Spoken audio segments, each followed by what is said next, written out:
What is going on, guys? It is Dylan from FieldStrengthAndAthletics.com, and I'm back with another video of the best 3 tips to give you. This time we were going over intermediate lifters, how to get better. If you've not seen our previous video for the best 3 tips for beginners, I will make sure to put it right above here and down in the description below for you guys to find. But let's go over my top 3 tips for intermediate lifters. Number 1, what you did to get here will not get you to where you want to be. Now, you've done probably some base program or just some general exercise to get your strength to where you are right now. You probably ran like a starting strength or a bridge program. Maybe you've gone through a 5-3-1, maybe not. But anyways, what you've done to get here will not necessarily get you further. We always need to be doing more. We need to be paying more attention to the specifics of our programming. And on that note, you might not be doing everything you need to do outside of the gym that gets you further. You might have been able to get away with a shitty diet. You might have been able to get away with shitty eating. You might have been able to get away with a lot of the stuff that's not going to get you further. So you need to be honest with yourself and change what you've done previously to get you past where you are, right? An intermediate lifter needs something different than a starting lifter, and an intermediate lifter needs something different than a very advanced lifter. All right, so take a look, an honest look at what you've been doing and see where you can improve, see how you can increase your workload capacity, see how you can increase your intensity through the training program. Tip number 2, find your weak points. Now this can be in your lifts themselves. You can find where you're weak on your deadlift. If you're weak at lockout, weak off the floor. On your bench press, it could be weak off the chest, weak at lockout. For your squat, it could be your general tightness, your depth. It could be driving out of the hole. It can be halfway up. It could be your actual lockout, or maybe it's your walkout. So it can be your weak points in your lifts themselves that you need to improve. So increasing your form, improving your form, that can be one of the weak points that you need to address, right?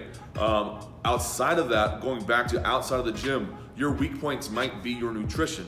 If you aren't feeding your body enough calories to get stronger, you might need to adjust that. If you're having shit food instead of high quality food, you might need to adjust that to get to that next level.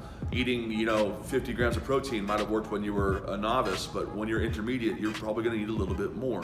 You're gonna take a look at your micronutrients, your sodium, potassium, your iron. And then you also need to look at the weak points of your recovery, going back to sleep, making sure that you're getting, adequate sleep to recover. That doesn't necessarily mean you need to get 8 hours, but it does mean you need to get quality sleep and enough to recover for you. Also looking more into recovery, are you doing stuff for mobility? Are you doing stuff for stretching? Are you going to see a massage therapist, which can really, really help, or even a chiropractor? Or are you working with icing and heating and using a massage gun to help your body improve in its recovery? These all together can be one of your weak points, right? Your lifts, your lifestyle, your recovery. All of these can come together to help you improve past the intermediate to get to advanced. Tip number 3, not every block or section of the year needs to necessarily get you stronger. You don't need every 3 months to set a new PR. Sometimes addressing your weak points, so maybe it's your conditioning and workload capacity, or taking a time to improve your mobility, can be what really actually in the long run drives your numbers up. If we forget to address some of these things, they can be what actually gets in the way of us improving. So not every block needs to get you stronger, but it needs to have a purpose to get stronger down the road.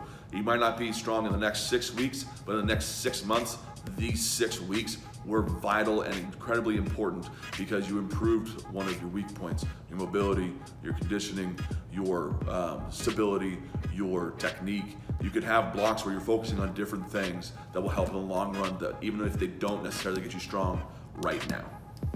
So we've done my best 3 tips for novice and intermediate lifters. Now, if you guys want my top 3 tips for advanced lifters who want to see progress in the gym, let me know in the comments down below. If you guys enjoyed this video and found it helpful, give it a big ol' thumbs up. And if you haven't subscribed down below, that's most of you guys. Just calling you out. Subscribe to the channel so you get updates every single time we post a new video on this channel. Other than that, guys, I'll see you on the other side. Peace.